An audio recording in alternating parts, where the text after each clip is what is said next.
Eu vou aproveitar aqui essa isca intelectual para chamar Rodrigo para fazer a última parte aqui, a última apresentação, antes de eu fazer o fechamento, o futuro e a nova economia. Olha a moral. Obrigado, Luciano. Eu queria trazer um tema aqui, que é o tema principal da Vindi hoje, que é a economia da recorrência. E vocês vão ver como isso está inserido no dia a dia de vocês, né? Não sei se vocês estão percebendo, mas a gente mudou um pouco a forma que a gente consome produto e serviço de uns 5 anos para cá, né? As pessoas estão preferindo muito mais assinar do que comprar um negócio. E aí, a primeira provocação é que o mundo precisa da economia da recorrência. Eu vou provar para vocês o porquê. Para começar, eu trago uma frase aqui do Alberto Saraiva, eu vi esse negócio por acaso na rádio, que ele falou o seguinte: quando você vende algo do próximo por barato, os clientes se multiplicam rapidamente. Essa é basicamente a cultura e a economia que o Netflix está produzindo e faz com que a gente tenha quase que um fanatismo por esse tipo de serviço, né? Então, será que o mundo está preparado para isso? Eu acho que o mundo já mudou para isso. E a gente, às vezes, não percebe como que essas empresas fazem parte da nossa vida e a gente esquece de passados recentes, de empresas que faziam parte do nosso dia a dia e que eram empresas consolidadas, né? Então, estamos falando aqui da Kodak e da Blockbuster. Essas empresas aqui, elas estão praticamente no nosso dia a dia, no nosso celular, e a gente usa mais do que uma vez por dia essas empresas, através de um aplicativo. Elas perceberam que a gente, como usuário, a gente mudou e a gente está preferindo a experiência. Ou seja, eu não quero ter mais a propriedade de uma coisa, eu quero ter a experiência. E isso a história contou e poucas empresas perceberam. Aquelas empresas perceberam. O que elas perceberam aqui? Nos anos 70, a gente tinha um foco no produto. A gente tinha as empresas, as indústrias que tinham todo o desenvolvimento, todo o investimento desenvolvido e colocado no produto. Então, o produto era, acima de tudo, o ativo mais importante da empresa. Aí chegou os anos 90, pré-internet, que trouxe uma situação diferente, que as empresas começaram a ganhar também com o serviço, ou seja, não adiantava ter um produto bom e um serviço ruim. Nos anos 2000, com a internet, virou o foco no cliente, ou seja, todo mundo aqui ouviu aquela expressão assim, o cliente tem sempre razão. O cliente podia cuspir na cara do cara e o cliente tinha brigado. Então, isso mudou e hoje, aquelas empresas, as empresas que estão crescendo exponencialmente, eu vou explicar isso um pouquinho para frente também, elas têm foco no relacionamento. Se você pegar aqui o caso do Banco Neon, o caso da Estônia, o caso da For All que estava aqui, elas estão olhando para o relacionamento que ela tem com o cliente. E aí, a provocação número 2 aqui é que toda indústria vai se reinventar. Ela vai ter que se reinventar para continuar vivendo, e aí faço analogia com o slide da Kodak lá e da Blockbuster, né? Então, olha que comparação legal aqui, ó. Por que toda indústria vai se reinventar e algumas já estão sofrendo muito? O slide do lado direito de vocês é um hotel Hilton, que todo mundo já conhece como o formato do hotel. E aqui do lado esquerdo nós temos o Airbnb, que foi citado aqui algumas vezes. O que está acontecendo com esses caras aqui? As pessoas estão ganhando poder. As novas economias estão empoderando as pessoas. Essa pessoa tem uma casa e ela falou que ela vai colocar essa casa no Airbnb e que o usuário ou o viajante vai ter uma experiência muito melhor do que um Hilton. Isso fez com que uma empresa como o Airbnb tivesse um valuation hoje maior do que um hotel Hilton que tem 90 anos de vida. Essa é a transformação que a gente, às vezes, não está enxergando e que algumas empresas estão enxergando. Vamos para a próxima provocação. Essa aqui está um pouco mais no nosso dia a dia, né? A gente, se pegar o caso do Rio de Janeiro, tinha um monte de amarelinho. Aqui em São Paulo, os carros eram brancos. Eles começaram a ficar pretos, cinzas. Eles começaram a se multiplicar. E aí, hoje, a frota de Uber é tão grande quanto a frota de táxi. Nós estamos falando de um movimento de 3 anos. Ou seja, era um movimento consolidado. Os taxistas tinham o mercado de corrida na mão. E esse negócio mudou rapidamente e vem mudando até a forma como os aplicativos de táxi estão se relacionando com o cliente. Se a gente fizer uma provocação aqui, que a gente viu muitas provocações hoje, e aí, às vezes, o pessoal fica muito, pô, mas o que é o Nubank? Será que vai dar certo? O problema é que o Nubank tem foco no relacionamento. O Nubank tem foco na experiência. E é isso com que faz que eles tenham mais de, sei lá, 700 mil cartões emitidos, né? E aí eu fiz esse ensaio e eu lancei esse projeto aqui, que é o Economia do Acesso. E para lançar esse projeto aqui, onde o Luciano fez o prefácio do livro, eu tive que mergulhar um pouco e conversar um pouco com essas empresas, né? Então, o livro foi pautado em 3 coisas que fazem com que a gente esteja aqui nesse evento hoje e que a gente consuma dessa forma hoje. Tá? 3 indústrias mudaram a forma como a gente compra tudo hoje. Tudo que a gente compra hoje não é de uma forma como a gente comprava há 10 anos por conta desses 3 segmentos aqui. Se a gente pegar o primeiro segmento, que era a música, nos anos 90, você tinha que comprar o Discman, você tinha que andar com aquele Discman grande do lado, e o fone era pequeno. Né? Ou seja, aonde estava o foco aqui? No produto. Dane-se como você vai carregar esse negócio. Se vira. Você vai ter que comprar um CD e vai ter que carregar ele do jeito que você quiser. Como é que é hoje? Olha o inverso. Eu tenho um device, ou coloco um negócio, e o fone cresceu. O que é isso aqui? É uma empresa preocupada na experiência do cliente. Então, o CD está aqui dentro, milhares e milhares de CD está aqui dentro, mas eu quero ter a experiência melhor, então essa empresa precisa produzir um aparelho melhor para ouvir música. Isso fez também com que lançassem pequenos gigantes que mudassem toda a indústria fonográfica. Né? Então, assim, isso aqui acabou praticamente com toda a indústria que existia de venda de CD e produção de música no mundo, e fez com que a Apple pagasse bilhões e bilhões num fone de ouvido. Por quê? Porque ela já vendia o celular, mas ela queria que o cliente tivesse a melhor experiência nesse negócio também. O mercado da música ainda foi um mercado ainda precursor que trouxe uma realidade que está acontecendo com um software muito grande hoje. Né? Então, quem é de tecnologia comprava uma caixinha aqui há um tempo atrás, comprava essa caixinha, ia para casa, instalava essa caixinha, aí depois de um tempo ela ficava obsoleta, porque a versão era lançada nova, você tinha que trocar a caixinha e deixava aquela caixa na estante e não fazia nada com ela. Ou seja, você desembolsava na frente o negócio, você adquiria o negócio, que você ficava com um problema na mão. A Adobe mudou todo o segmento, o modelo de negócio dela, aí você pegar as outras empresas que ajudaram isso na época, Salesforce, tudo, então hoje eu não preciso ter que desembolsar 300, 200 reais no software, eu simplesmente pago R$ 9,90 uma assinatura, e quando eu quiser parar de consumir esse negócio, eu vou lá, aperto um botão e acabou. Isso aqui ainda é 8% do que é software no mundo. Tá? Então, nós temos ainda 92% de software que são vendidos naquele modelo de caixinha. E aí, você pegar esses gigantes que estão nascendo aqui de software, eles já estão empurrando os caras que consolidavam esse mercado. Né? Então, quando você vê a notícia assim, a Microsoft comprou o Minecraft. Minecraft é alguém conhece Minecraft aqui? Quem tem filho conhece. O que eles estão olhando? Estão olhando para o futuro. Porque se eles não comprarem inovação, provavelmente aquelas empresas anteriores vão esmagar eles ainda mais contra a parede. Quem tem saudade desse corredor aqui? Levanta a mão quem tem saudade desse corredor. Dá saudade, né? Mas você vê, cara, isso aqui não fazia sentido, cara. Só fazia sentido para você conversar com o dono da locadora ou comprar um sorvete. Era um ritual, mas fazia sentido se chegar numa gôndola e não ter um filme. Você ficava desesperado. Às vezes você tinha que reservar o filme, tinha um lançamento, você tinha que conversar com o dono da locadora antes para ele te reservar. Olha que loucura.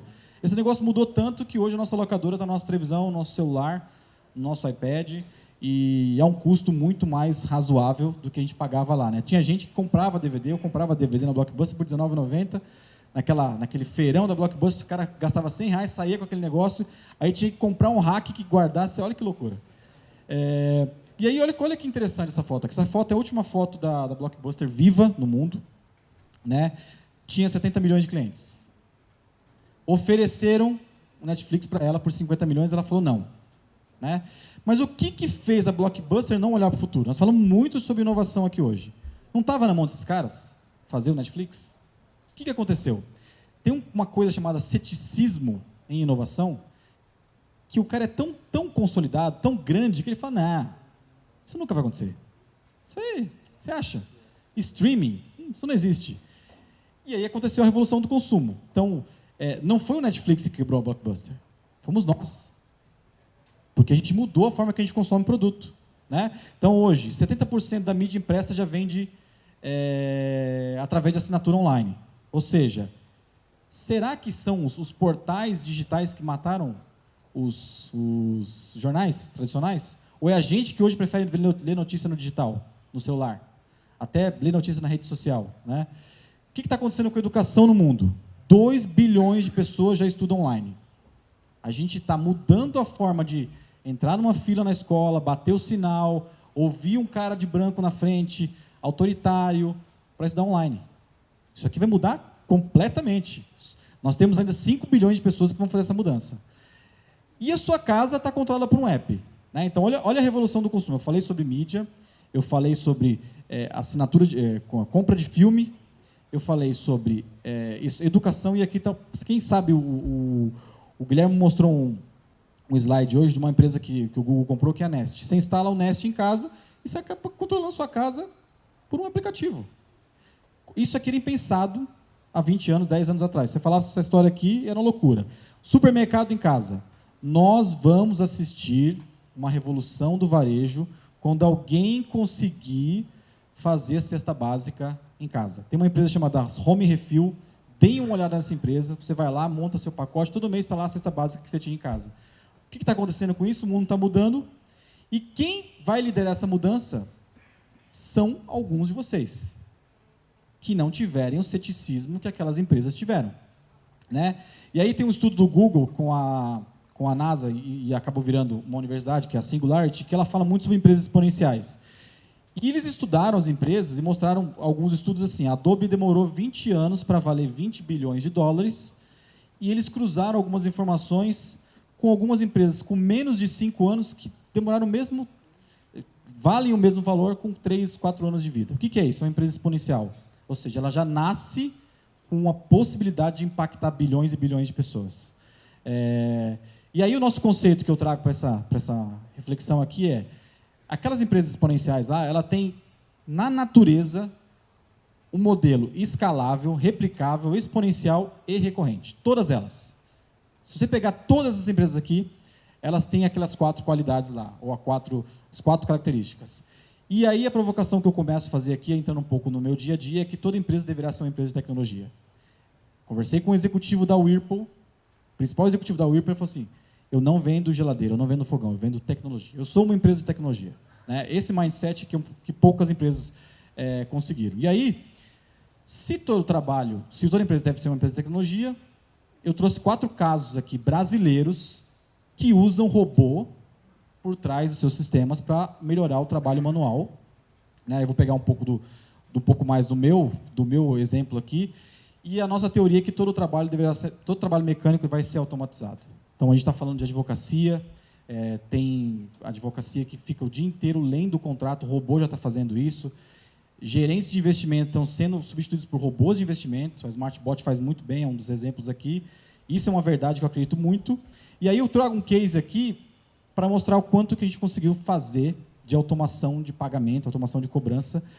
A gente vai fechar o ano aí com quase 2.000 clientes, 2.000 empresas que usam a nossa solução, e eu cresci muito pouco o meu número de pessoas, e eu cheguei a quase 1.500 clientes com uma pessoa no departamento financeiro. Vamos lá, uma pessoa no departamento financeiro. Como é que eu consegui isso? Usando a própria plataforma da Vindi para automatizar esse negócio. E se eu pegar a nossa meta, eu vou chegar a 20 mil clientes e eu vou crescer muito pouco o meu capacity de pessoas. O que é isso aqui? Primeiro, que eu tenho um modelo recorrente como principal modelo de venda. Segundo, que a plataforma da Vindi ajuda a automatizar o negócio. Então, o que eu acho que a mensagem principal dessa palestra aqui, que é a economia da recorrência, ela empodera as empresas. E aí, quando eu falo economia da recorrência, eu estou falando todas as empresas que conseguem vender para o mesmo cliente muitas vezes, sem muito esforço. Então, se pegar aqui um prédio que está subindo lá em São Francisco, que vai ser o maior prédio lá, o Salesforce One, que foi montada por uma empresa no modelo recorrente, uma empresa que vende assinatura de software, nós estamos falando de uma mudança muito grande. É o prédio mais poderoso de uma das cidades mais ricas do mundo. Se eu pegar um case brasileiro, a Smart Fit, que chegou a 1 milhão de alunos, ela só conseguiu isso com tecnologia e usando o modelo de recorrência no principal modelo de venda.